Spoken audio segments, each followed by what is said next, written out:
Hey guys, and welcome back to Umineko When They Cry. I don't know if you can tell in this very short few seconds you've heard me, but I got a new microphone. One that isn't connected to my headphones, and one that hopefully won't peak as easily as my other one did. I decided, why not? It'll improve my quality of life, and maybe improve your enjoyment of this series. Last episode, we experienced not only the second Twilight, but the third Twilight, and the fourth Twilight, because Ava, Hideyoshi, Kinzo, and Kanon are all dead. That brings our total up to, what, 10 people? With, 8 remaining on this island, and that 8 would be Jessica, Natsuhi, George, Battler, Maria, Kumasawa, ooh, and, wait, no, sorry, there are not 8 people, there are 7 people, and Genji. We're dropping like flies here. Let's, I know I read it last time, but we're just gonna mourn the loss of, oh, Nanjo too, so there are 8 people, right? 1, 2, 3, 4, 5, 6, 7, okay, they're right. I always forget Nanjo exists. Rest in peace, Kanon. We will remember you for your sacrifice. You tried to fight back, it did not work, but you tried. Anyways, let's get into episode 19. In the end, Kanon did not regain consciousness. Even though Dr. Nanjo and the rest did all they could to heal him. Of course, there was very little that could be done on an island like this without medicine or proper facilities. However, Kanon was the only human ever to confront the culprit. If only he could give us some kind of clue. However, at the time they carried Kanon away, it was already too late.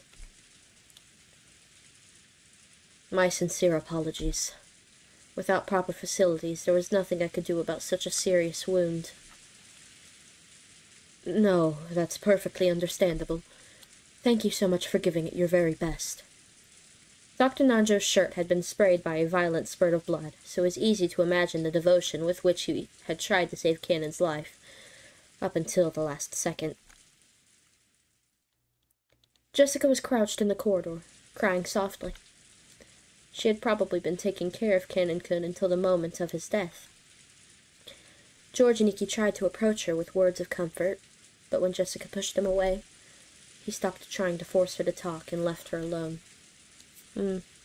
I guess George is back in my good graces. I mean, his parents did just die, so he probably should have already been in them, but I don't know. I still really would like to know what the second letter says, but Natsuhi hasn't opened it because we kind of did get stalked by Kanon dying and all that. You know. If only I hadn't let Kanon-san go alone. Oh. Do not let that bother you. If you had been with him, you would probably have been attacked as well. He foolishly rushed on ahead and paid for his mistake. How can you say it like that? Kanon spotted the culprit and bravely stood up to them. If only Kumasawa-san had gone with him, the culprit might have hesitated and chosen to run away. Emotion-filled words that I never thought I'd hear coming from Jessica's mouth tumbled out. Kumasawa, looking truly sorry, could do nothing but hang her head. Jessica. You shouldn't talk to her now. It's the same for me, and probably you as well. Right, Battler-kun? We don't know what's going on, and it feels like our hearts are going to split open. There were tears in George and Ikki's eyes again. Well, I'd say there's a few more than just tears in his eyes. I'm just gonna... I think they're out of his eyes, but, you know. It's a very beautiful song, I would like to say that. Seeing Jessica break down crying probably brought back the pain of losing his parents. I'd done my crying all at once. I think you've cried 3 different times. When they found the bodies outside of Ava and Hideyoshi's room, and then again in the courtyard. So you did not do your crying all at once, buddy. So I didn't feel like crying anymore. In half an hour he's gonna be crying again, I promise you that. However, I understand how great the pain in their hearts was. It's okay, Jessica. You'll be able to meet Kanon again soon. Maria. Hey, maybe not. No, maybe don't say that. Stop it.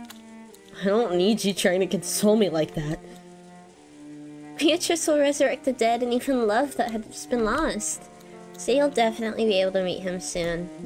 Then everyone will be able to live in peace. So the one who killed Kanon is this Beatrice who supposedly gave you that letter yesterday? Where is she? Where is she hiding? I'll find her and tear her apart. Tell me. You know who the culprit really is, don't you? Okay, I think we just hit Maria again. What do you know and what are you hiding? Tell me, damn it.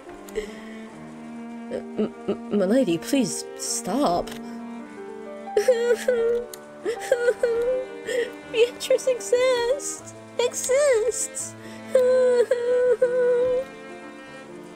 Damn it, let go of me, Kinchi-san. Maria knows who the culprit is. And she's hiding their identity even though she knows. She must be telling them what we're doing, guiding them as they kill us. Jessica, be silent. Jessica grabbed at Maria. Genji tried to stop her, but Jessica could not be calmed.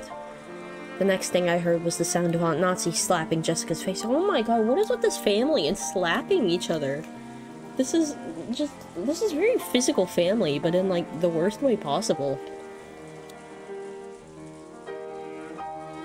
After that, only Jessica's sorrowful sobbing voice resounded throughout the hall. Maria-chan, I know there's no way you're the culprit. You've been with us since the beginning, and there was no time for you to communicate with any culprit. So I want you to tell me something. This Beatrice who handed you that letter yesterday, who was she? Although those words seemed kind, they clearly showed that George still had some remaining doubts about Maria. He didn't actually grab at her. However, he felt exactly the same way Jessica did. Aniki. I already asked her the same thing a second ago. Her answer was the same as before. I want to hear it from Maria's mouth. Who is Beatrice?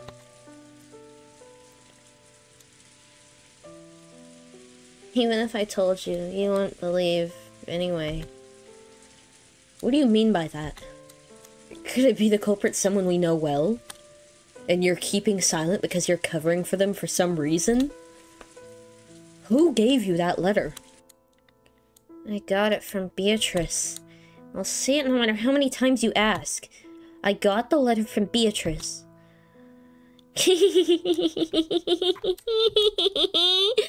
Georgenie-chan, do you refuse to believe in Beatrice because she's not an opponent you can hit? You want to turn your feelings of helplessness into violence and beat someone up. So you won't be satisfied unless your opponent is a human you can hit. I don't like how human is capitalized like that. So even if I tell you the truth, you won't accept it. So it's pointless for me to tell you.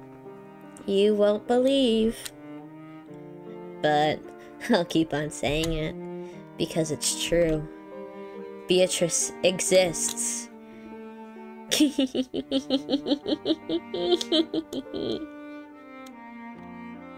The door to the Golden Land will soon be opened. I'll go there.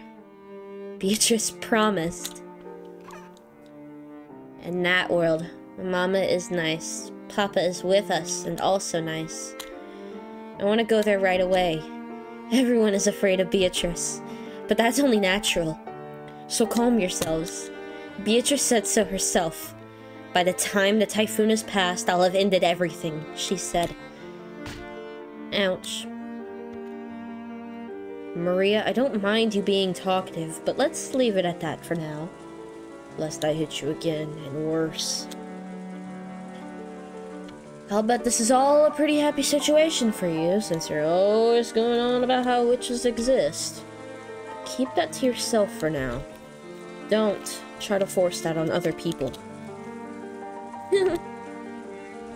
I know I've been creeped out by this girl for a while now, but there really is something wrong with her.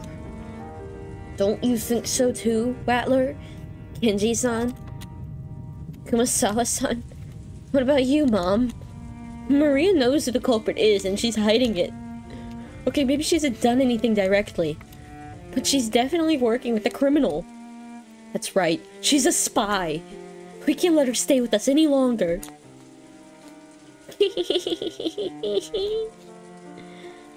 Maria-chan, you must realize there are times when indiscreet discussion is best avoided.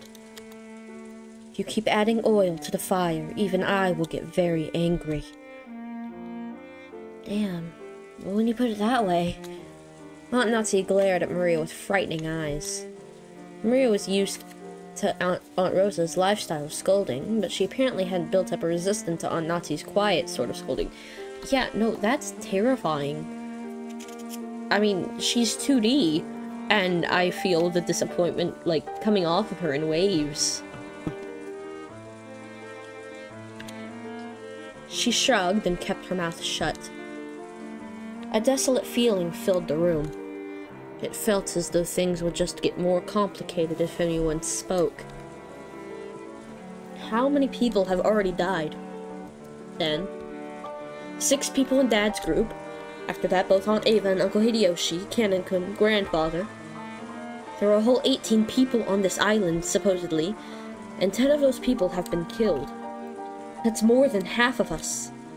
And right now, there's absolutely no proof that the remaining 8 people will be safe. Yeah, you guys are dying soon. No offense, but there's no way. I don't think Beatrice is getting gunned down. At any rate, this is no time to quarrel. Now that we are certain the culprit can enter and leave the mansion at will and strike out of nowhere, we must give our undivided attention to surviving until tomorrow. I agree strongly with Aunt Natsuhi. We can figure out who the culprit is at our leisure tonight. For now, though, we're better off finding a place to barricade ourselves in. As I said this, I pointed out the clock to everyone. It was already 8 o'clock at night. We had been receiving shocks over and over again since the early morning, and our bodies and minds were both completely tired out. Oh.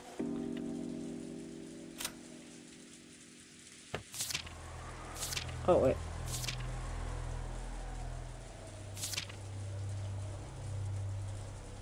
Oh, I forgot. We went through the 5th twilight. Oh, I was wrong earlier. My bad, guys.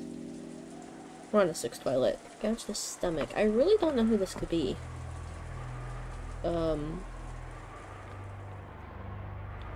Just a guess. If this ends up being true, this is gonna be so funny. But, you know, assuming everyone dies. They always taught, within the dialogue constantly, when Kumasawa was surprised, it always talks about her knees giving out. Hypothetically, if I said, what if she's the one that gets gouged in the knee? Would I be crazy for saying that? How insane would that be, hypothetically? I don't know. There's still a long, long time until tomorrow, if long is 4 hours, but, you know. We needed to find some place to barricade ourselves in so we could rest our bodies and get even the smallest amount of relief. I agree. Everyone is already pushing their mental and physical limits, myself included. I believe it would be wise to take that into account as we move forward. That's right. There's a high probability that the enemy's got the equivalent of a master key. Were Shannon, Kanon and Goda-san holding master keys? Yes. They were supposed to have them on their person during work. We don't want to disturb the scene, so we didn't investigate that closely. We can't eliminate the possibility that someone stole a key from them. In the first place, we know the culprit may have visited the servant room at some point to unlock the garden shed shutter. It's conceivable that they obtained the master key from there earlier on. There were many servants serving the Ushirimiya family. Because of that, there were several master keys. Furthermore, every time one employee started or finished working, the keys were passed between servants. And we had to acknowledge that this had probably gotten a bit sloppy at times in the past.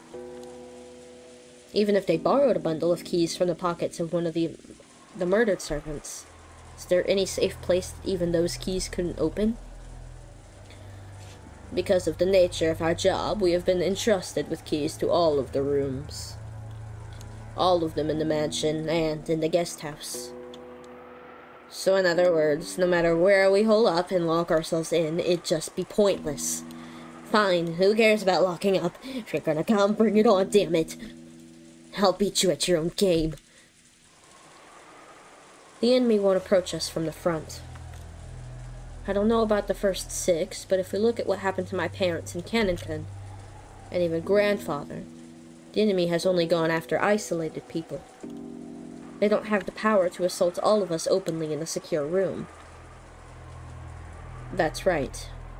It's just like Aniki says. And maybe Aunt Natsuki's rifle can serve as a deterrent to stop them from attacking. I hope that is so, but... Maria, stop. Maria, I know you want to say something, but keep it to yourself and stay quiet for a while. I hate to say it, but Battler and I are kind of on the same wavelength right now. Maria probably wanted to say something about how witches weren't afraid of things like guns. But if she were to say it out loud, the atmosphere around here would start to get pretty edgy. He had noticed and decided to put a stop to it. If I may. I do know of just one place that cannot be entered, even with the servant key rings. Grandfather's room? Oh wait, no. Genji has a master key. Never mind. Not Kinzo. Is it the room with the big bar of gold? That would be the master's study. Oh, I was right. I'm against this. I don't even want to think about going in grandfather's creepy room. How many keys can gain access to that room? There are 2. I always have one on my person. The other was held by the master himself, but just now I found this on the corpse in the boiler room. Genji-san took a handkerchief out of his pocket and opened it, showing us the burnt and filthy study key. Then he showed it alongside his own key, which he had once lent to Natsuki.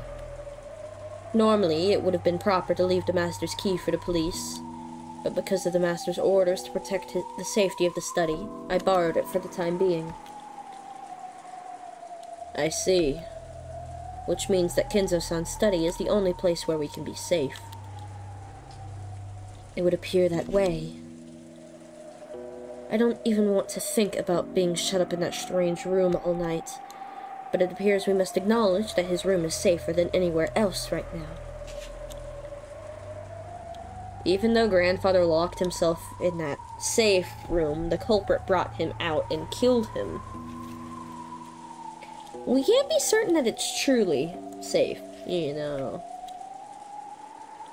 According to your theory, grandfather cleverly found a way around the receipt trick and left the room of his own free will. If so, the room might be a good place to barricade ourselves in after all. There's a secret trapdoor in grandfather's study, actually.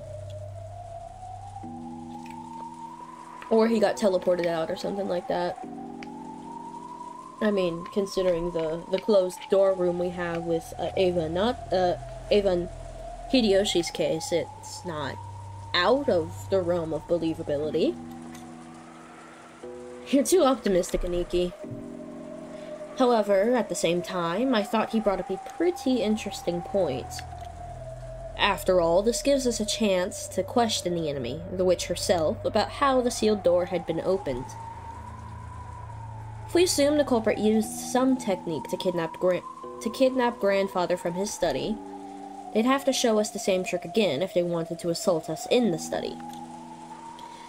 And that'd give us a chance to make the culprit prove how they did it right before our eyes. If she's really a witch, we'll be forcing her to use her little magic trick to open the door right in front of us. But that's probably impossible. If you spin the chessboard around, it's obvious the culprit is acting in a way that'll make us think they're a witch. If she really is a witch, all she's got to do is appear in front of us and wow us with a colorful display of magic. Since she's avoided doing that, everything must be the work of a fake witch who wants us to think she's real. Therefore, a culprit who used a technique other than magic to defeat the closed room couldn't open the door before our eyes. Okay.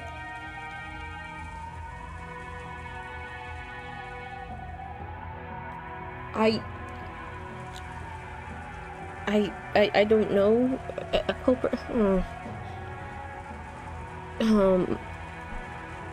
I don't know any other techniques that could have opened the door. And, you know, had the whole receipt thing. So, you know, clue me in on that one, Battler. Sorry. Give me 1 second. My dog really wants to be let in.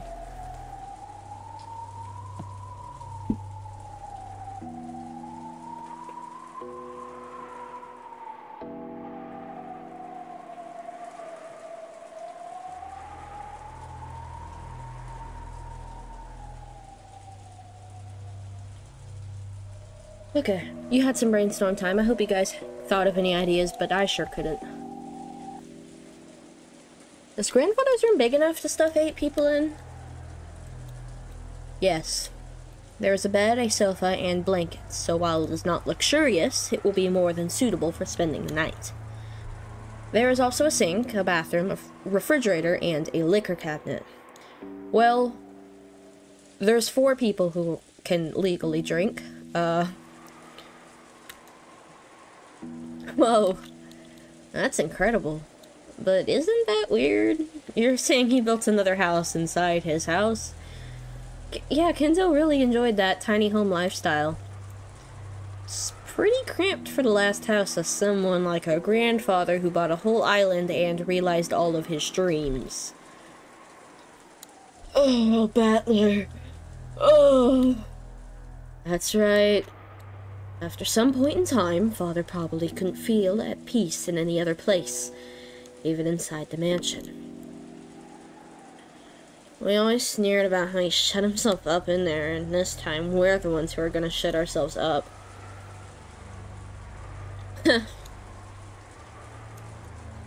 Jessica spat the words out. Jessica-chan, it sounds like you'd rather go search for the culprit than stay shut up somewhere. George, you were just acting like that like an hour ago, okay? Of course, I don't think we'll be able to find them if we just start searching on our own. In the end, we can't do anything but wait. Then it doesn't matter where we wait, does it? I'm not gonna run away or hide. Why don't we just take it easy in the parlor, watching TV or something while we wait for this Beatrice-sama to appear? It's perfectly fine if she doesn't appear. There's no need for us to be the ones who expose the culprit. Well said. We shouldn't take needless risks before the police arrive. Thank you, Dr. Nanjo. I was doing some, looking up the other day. I think it was the other day. I think it was Thursday. I'm filming this on Saturday right now, just because I was excited about getting the new microphone. So, depending on how this episode goes and where we end, you guys might be getting a double upload tomorrow. We will see, though. But I've seen some sources say that episode 1 takes about 15 to 20 hours to read, and currently we're sitting at about 18 hours. So I'm hoping we'll be able to wrap this up within the next 2 or 3 episodes, so this episode and maybe next one, or this one, the next one, and then another one after that, but we'll see. It's honestly just, seeing where we get this and how long I decide to film for. I think we should move to Father's study. True, we have no proof that it's safe since Father was taken out of there. However, I can't deny the possibility that, as Badler-kun reasoned, Grandfather left the study of his own accord and was attacked outside. A while back, I proposed that strange theory as a stopgap measure. But just as Aunt Ava said, even though that trick would be possible, I couldn't explain what motive could have made Grandfather sneak out of his own study in such a troublesome way. Plus, Grandfather couldn't even have used that trick unless he knew that the receipt was wedged in the door.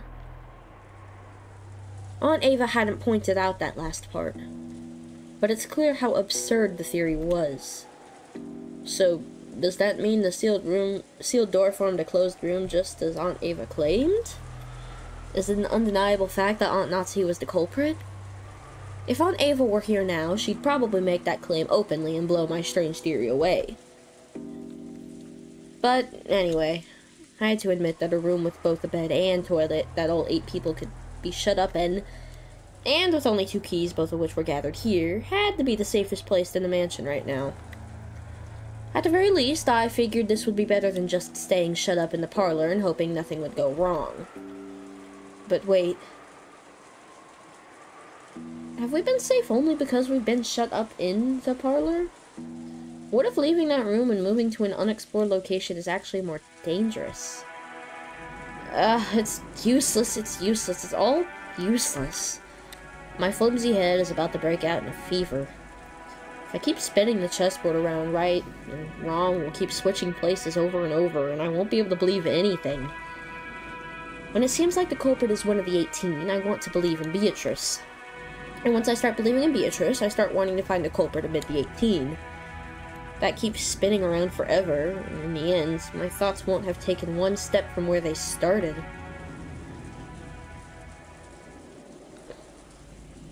How far back in the past was it that Kiri-san taught me about chessboard thinking? So this is gonna sound crazy, but last night. She told you about it last night, buddy. That concept of examining the situation by spinning it around and thinking from the enemy's side. I seem to remember being so interested by it back then. I used it to guide all my thinking. By the way, Kiri-san was Dad's coworker back then. I never dreamed that she'd someday be added to our family. Didn't Kiri-san tell me something once? I get the feeling she once said that while this chessboard thinking was one way to look at things, it certainly wasn't all-powerful. And it wouldn't be good to rely on it too much. Chessboard thinking is my own interpretation of something called game theory, which I read about in a book long ago. It's a very interesting subject, so you should tackle it yourself when you get into college, Badler-kun. I really want to try it. I could study and perfect my chessboard thinking. It'd be fun to be able to read into any opponent's moves, wouldn't it? But you can't believe in it blindly. Game theory is a very deep and complicated subject.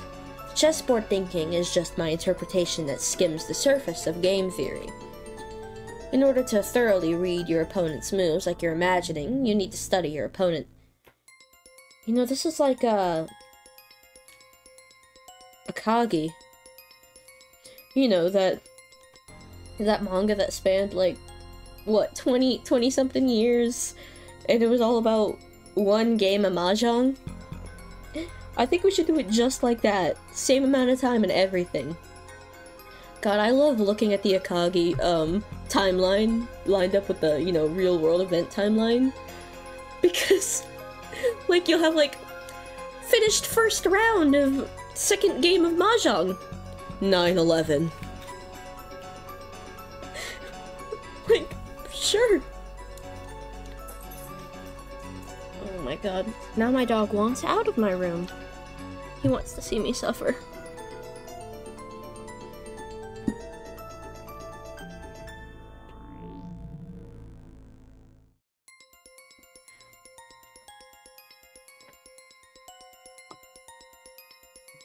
Okay, that should have been enough time for you guys to study up on the history of Akagi and Kaiji.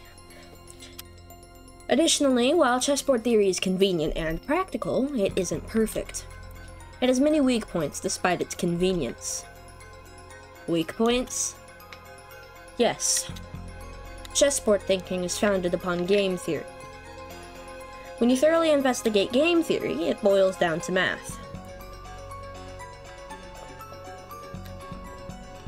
Do you know what the weak point of math is? Half the numbers don't even matter. It's noise. In math, when you write 1 + 1 = 2, that process will always result in 1 + 1 = 2, no matter how many billions of years pass. Nothing more, nothing less. That's because there's absolutely no noise mixed in. But for example, unlike math, the Japanese language has noise mixed in. Kanji are a good example. Old kanji and the new kanji are slightly different, which represents an introduction of noise created by the changes between time periods. Isn't history the same? There are dozens of policies that seem foolish in the modern era, but were meaningful at some point in the past. Like, I can't remember what state it is, but, you know, the state where you're not allowed to carry an ice cream cone in your back pocket in order to lead a horse away.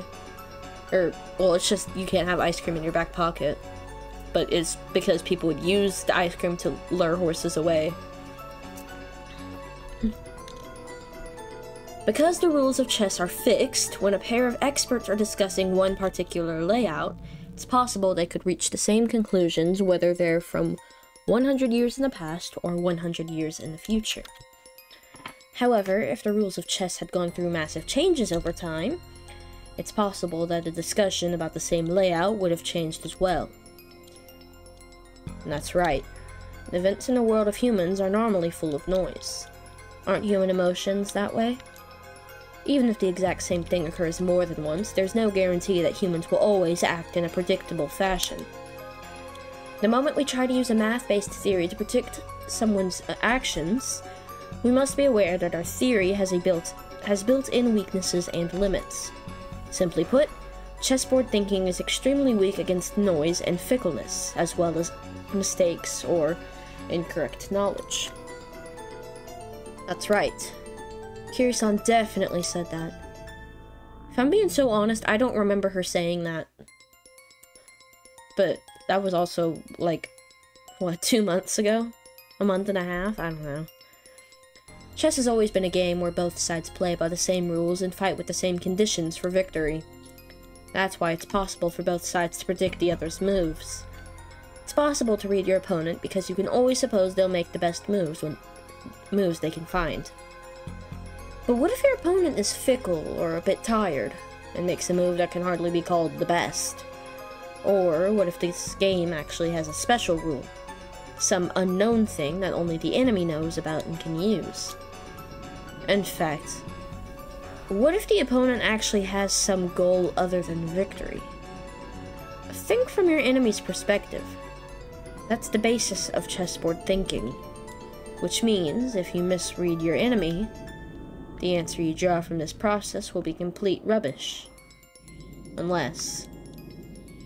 So far, I've used chessboard theory to guess several vague bits of information about the culprit hiding behind this case, or so I think. However, I don't know anything about the culprit. Am I just playing around in a labyrinth of thought? If Kiri-san were here at a time like this, she'd probably be able to notice something within her much, much sharper thinking ability.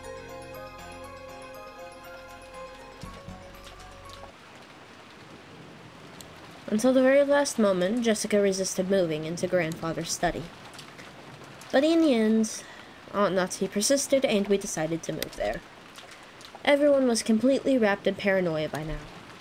Kumasawa-san had prepared dinner at one point, but during the time we were discovering the deaths of George and Inky's parents, both the kitchen and the parlor had been left empty.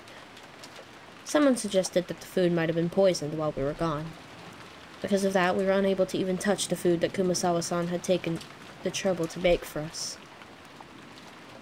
The manner in which the first 6 were killed was still unknown, but it certainly could have been poison. Certainly, that would allow even a single person to carry out the murder of 6 large adults. Well,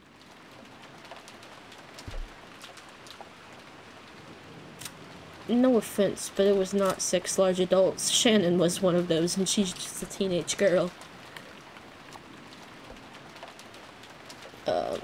Man, rest in peace, Shannon. I miss you. Furthermore, this idea made it easy to imagine there being only a single culprit, one who'd be afraid of Aunt Natsu's rifle, and this was very good for our emotional stability. But the fatigue and hunger were even harsher than we'd imagined. Then, Kumasawa-san had made a proposal, and we went together to the kitchen.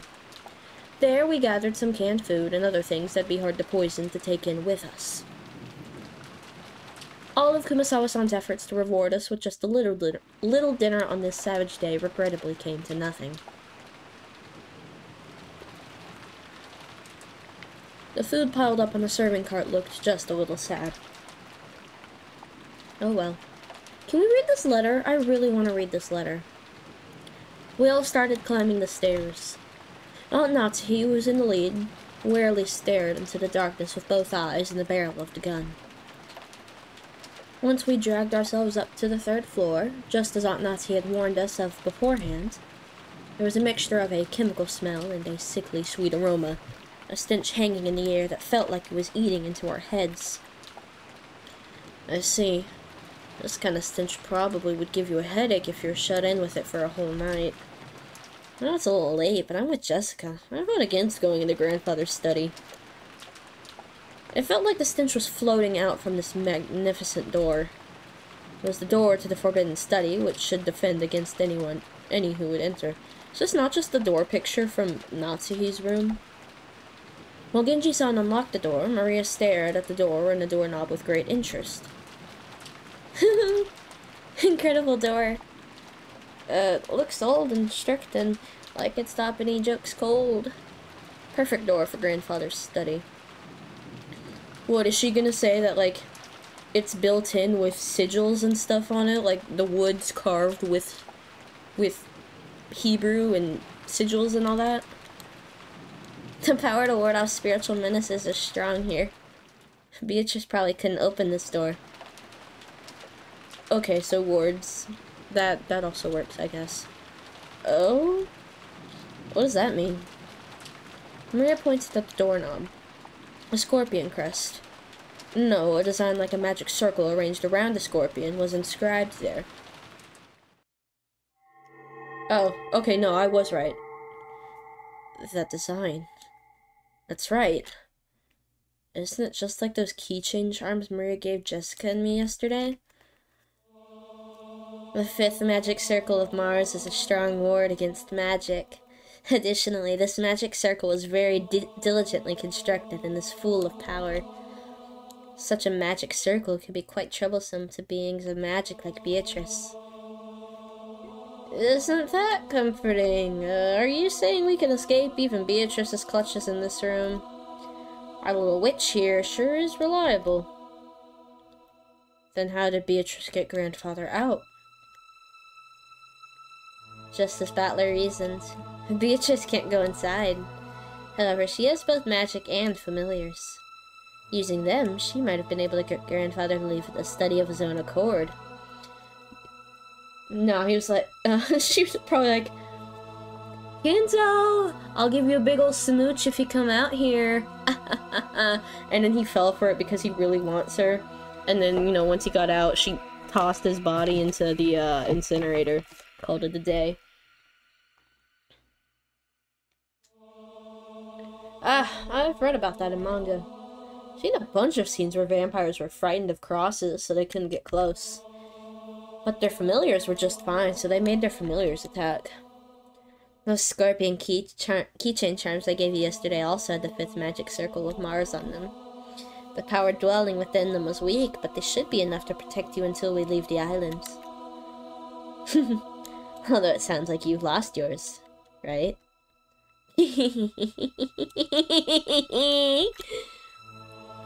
Scorpion keychain charms?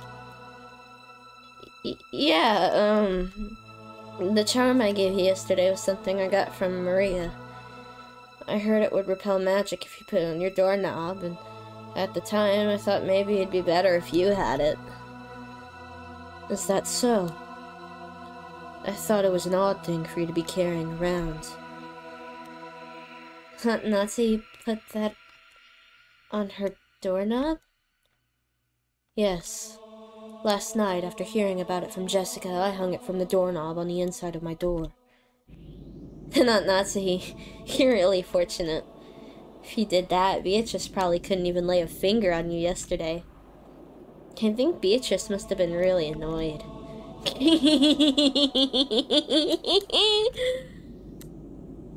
Beatrice. Annoyed? Couldn't lay one finger. Nazi thought back on that eerie scribble she'd seen that morning, as though someone had been tearing at the outside of her door with blood-soaked hands, and gasped in surprise. Could it be that this witch who called herself Beatrice tried to enter through the door to Nazi's own room? But the magic-repelling charm had been hanging from the inside, so she couldn't break through the door. So she was annoyed. So she scratched at it?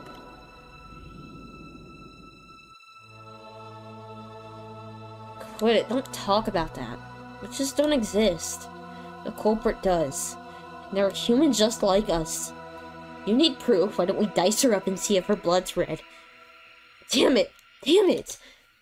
How could you do that to Kanon? Click! Genji unlocked the door. 8 people entered Kinzo's study. But how many will come out? 1! 2! Grandfather's study. I'd heard rumors about it beforehand, so I wasn't that shocked. He had done nothing more than fortify it thoroughly with his occult hobbies, and a suit of armor. Grandfather's hobby had been chasing after pop idols. These walls might be buried beneath idol posters. Even if I didn't understand it, I did realize that this room was a bundle of all his pastimes. Even so, I couldn't help but remain dumbfounded by the smell of his creepy medicine and the sweet stench that seemed to melt my head. Battler buddy, that's probably alcohol. Alcohol, my permanent accessory. Alcohol, my part-time necessity. Alcohol, alternative to feeling like yourself. Oh, alcohol, I still drink to your health. When the door was closed, it automatically made a clunk, my bad. I see. This is the auto lock that's activated whenever the door is closed. There were only 2 keys that could open this door from the outside, both of which were in this room. In other words, it had become a closed room. The shutter, the receipt, the chain, and now, the auto lock. This 4th door had the most magnificent lock yet, and this was doubtlessly a closed room. Just to make absolutely sure that the room was secure, we checked all over for ways in or out. The window was tightly locked. That should have been enough, but just in case, we tried knocking all over the walls. Check under the rug, too, make sure there's not a trap door. After all, we had talked about there being a hidden door in this room. But we couldn't find anything suspicious. Check under the bed for a trapdoor. Grandfather's study was very large. Even though we called it a study, it wasn't really a single room. It could be divided up into 4 basic sections. A study section, a bedroom section, a toilet-bathroom section, and a section for cooking that had a sink. I see. This study really does have enough in it to live in. Now I see how Grandfather could live his whole life in this room without ever leaving. seemed Grandfather wasn't in the habit of watching TV because there was no television or even a radio in this room. We can't do anything except pass the time listening to the sound of the rain until tomorrow morning. Dr. Nanjo looked closely at the chessboard that sat on the table in front of the sofa and muttered. It was apparently the partly finished chess match he'd been playing with Grandfather until yesterday. The black had the white pretty well cornered, and it looked like a checkmate would be reached within a few moves. The last part of the endgame. Even though checkmate had almost been reached, the endgame had been rushed, and in the end, was never completed. Kinzo-san, it seems we weren't able to see this match through after all. Dr. Nanjo. I was Kinzo-san's friend for a long time, but I never knew about more than half of him. I believe two Kinzos existed. A wise one, and one trapped by some madness. I never understood anything about him. Especially when it came to Beatrice-sama. It would seem like his personality changed. In the direction of Kumasawa-san's upward gaze, a portrait of Beatrice could be seen. It was massive like the one hanging in the entrance hall, but small, made for this room. Grandfather probably spent every day in this room, and so much of his time, talking to the witch in that portrait. Who was Beatrice the grandfather in the first place? Right now, you couldn't just explain it away by saying it was a story made by the parents to frighten children away from wandering into the forest. While eating the canned food we'd brought from the kitchen, we talked together about who Beatrice was. Whether the culprit was Beatrice herself or someone pretending to be her.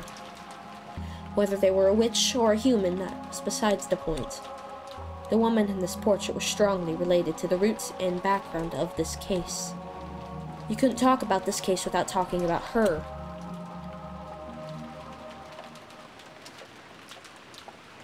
That's right. Mom, you picked up the culprit's letter in Ava's room, right? Or Aunt Ava's room. Yes, please, let me read this. I've been thinking about this for, like, 2 weeks now. Yes. I still haven't opened it. Let's give it a try. Aunt Natsu took out that western envelope. Genji-san pulled a paper knife out of a drawer in the study desk and handed it to her. While watching her open it, George Aniki grimaced slightly. After all, there was a letter left at the site where his parents had been murdered. There was a good chance its contents would say something unbearable to Aniki. Aunt Natsu also seemed to realize that, so she glanced over the contents first without reading it aloud. We were a little frightened that she might grimace after reading something shocking, but she just frowned unhappily. What does it say? There was one unpleasant sentence. It must be trying to provoke us. Natahi, after deciding that the contents could be shown to the children, set it openly on the table. Everyone stared at it at the same time. Praise my name. And it appears we have just received the letter. And my god, is that ominous.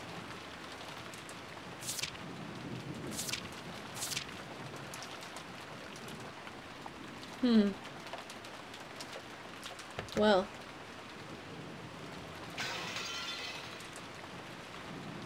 What the hell? That's annoying. It's probably Beatrice declaring herself the victor. Damn it. I'll bet you were hoping another weird magic circle would show up. It wasn't a magic circle, but my expectations haven't been betrayed. What could it mean? I wonder if she wants to tout her own existence. That seems reasonable. With this letter, we now know that the author of last night's letter is the culprit. I think the identical envelopes is more significant than what is written here. Without a doubt, this is the type of envelope and sealing wax that the master used. Oh, I don't know what's going on anymore. This is the first time I've seen anything like this since I started working for the Ushimiya family.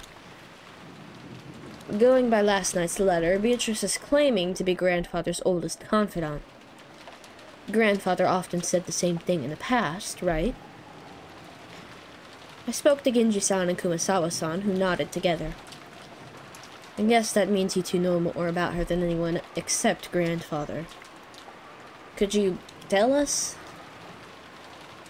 For a long time, I've purposely avoided this topic. But now that it has come to this, I can no longer do so. Genji, tell us everything you know.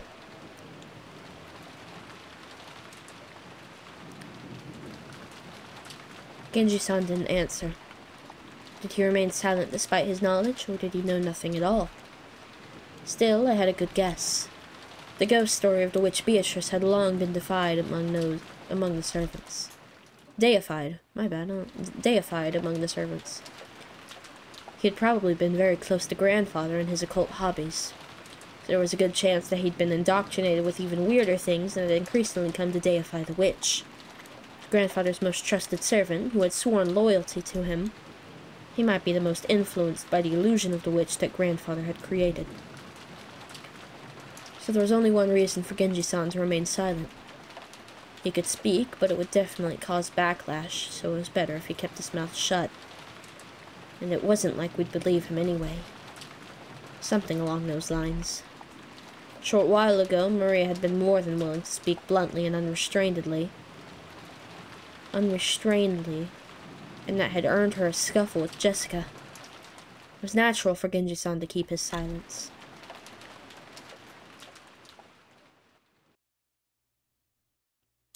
Was she Father's concubine? His concubine. That could be possible. For ordinary poor people, polygamy isn't only viewed negatively from a moral perspective, it's also an unmaintainable financial situation. But that isn't the case for the very rich. It's possible for them to have another lover in addition to their real wife. We can't deny the possibility that Grandfather had another woman in his life besides Grandmother. Maybe. When Grandmother was alive, I hear she was pretty sure of it. She thought he was cheating on her. I always figured she meant a witch that Grandfather had imagined up, but... Now this is getting really interesting. You told me, didn't you, Genji-san? You said Beatrice has been working for Grandfather since before the mansion was finished. I heard that the construction of the mansion was completed in Showa 27, 1952. That'd mean this person called Beatrice was in a relationship with Grandfather since at least 30 years ago.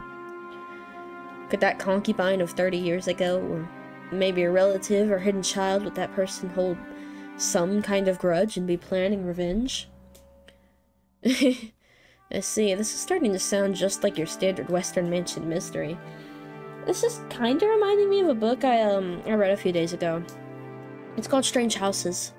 Really good, but just the whole family thing and the involvement of several wives / concubines. That's reminding me of the book. Really good book, by the way. I finished it in a day.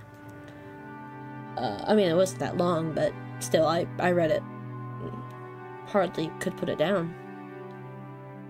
10 out of 10 recommend that book. I really want to read the other book by the author, and I'm hoping that another book by the same author gets translated soon, because I really, really want to know what happens next. Or if something happens related to that book and the next one. Who knows? It's a filthy topic, but the easiest line of reasoning to accept. What do you say, Genji?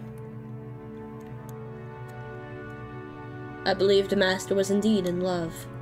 If anything, from the beginning of the game, yeah, he was in love. He's talking about, Beatrice, I want to see you one last time. Beatrice!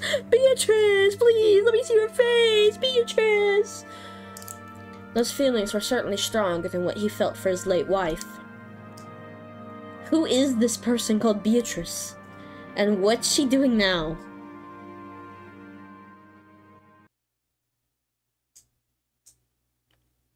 I don't like this. I've heard that she passed away before the mansion was completed. She's already dead? Yes. The master was deeply stricken by grief, and he devoted himself to the art of black magic as a means to revive her. The master loved Beatrice Sama from the bottom of his heart. It was that madness which drove him to do all that you see here. As Genji-san said this, he spread his arms as though he asking us to look at this room filled with the signs of grandfather's madness.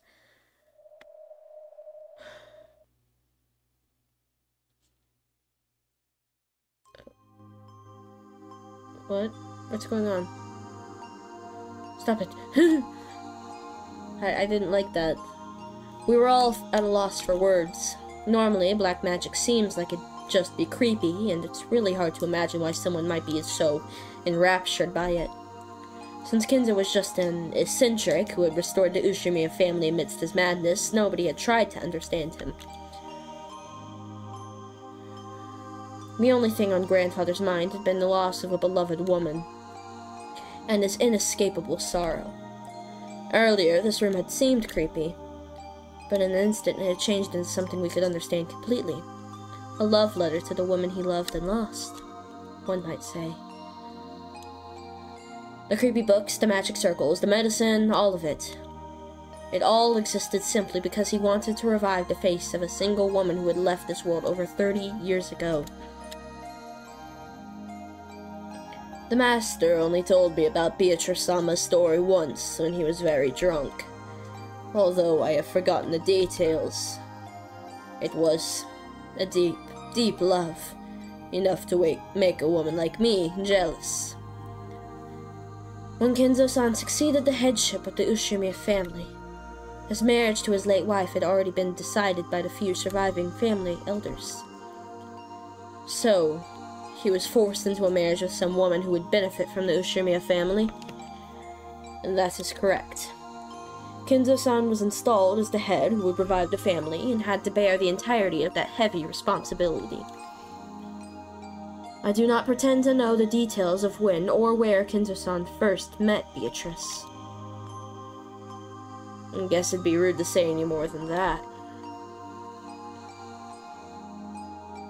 That was when grandfather truly fell in love for the first time. Just how deep was his affection for her? It was easy to see just by looking around us. This room was covered with piles upon piles of things having to do with black magic. And grandfather spent every day shut in here, immersed in his research and isolated from the outside world, never regretting 1 minute of it. You couldn't help but recognize depths of grandfather's love for Beatrice. I had it all wrong, Genji-san. What do you mean by that? I always thought that maybe you servants believed blindly in the witch because he'd gotten brainwashed by grandfather and his creepy black magic stuff. But that's not how it was, right? Had they been soothing grandfather's tortured heart?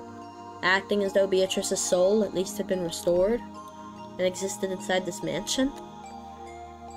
Though Genji-san closed his eyes, wearing the expression of one remembering the distant past, he said nothing further. He probably felt that making such a confession would be the worst sort of betrayal against his one and only master, even though that master was already dead. Beatrice has revived as a witch and exists in this mansion, even now. Genji had said this, had believed it, had made people believe it, and would follow through with that decision to the grave. This might have been the last service he could offer up to his master. The legend of the witch, the mysterious tale of Rokenjima that was still whispered of amongst the servants. Its true nature was a sad lie. No, it was an act of kindness towards grandfather, who had lost the person he loved above all else. I remember denying the witch's existence in front of father on multiple occasions. Now I finally understand how much that must have wounded him. Right now I can understand very well. I thought I could revive Shannon using black magic. I'd immediately become the next owner of this room and start researching. Aniki. Another strand of tears dripped from George's eyes. And maybe his tears were infectious. Tears rose to Jessica's eyes too, and she sniffled. Beatrice has said it. Very soon she'll be able to revive people. He'll be able to meet them, she said. Very soon the door to the Golden Land will be opened. In the promised land that glitters gold, the souls of all the dead will be resurrected, along with the love that has been lost. Then I will sleep in a world of peacefulness for all time. Did she say that? The Beatrice who gave you the letter? You don't believe, do you? If only Grandfather were here. I'm sure he'd be happy. I'm sure he'd be jumping for joy now that Beatrice is about to be revived. In that case, I believe. If Grandfather gave up half of his life for this research, trying to resurrect the soul of the woman he loved, and spending the rest of his life believing, I'll believe too. Battler, when you love a single woman for so long, the people around you catch on to it, and it becomes the truth. Maybe you could say they're just being polite for the sake of your feelings, but right here, now, I'd like to call that magic. It isn't just being polite, it really is magic. She's a witch. It looks like nobody can see Beatrice after all. Some time passed, so we listened to the sound of the rain. We considered what kind of love and madness must have possessed the owner of this room as he spent half of his life here. And that, my friends, is where we'll be ending this episode of Umineko When They Cry. Surprisingly, heart-touching, but I can't imagine it'll remain this way much longer. I can imagine that in about 3 clicks of my keyboard here, everything is going to go wrong and this music will go away, but I'd like to end on a somewhat happier note. Though I will not be posting this video tonight, because it's not Sunday. Tomorrow's Sunday, and tomorrow you will be getting 2 episodes, so don't you fret. Anyways, thank you so much for watching. I'm sure everything's gonna go wrong next episode, but we finally did get to read that letter. And I hope you like the new microphone. I think I like it too. Alright now. Bye!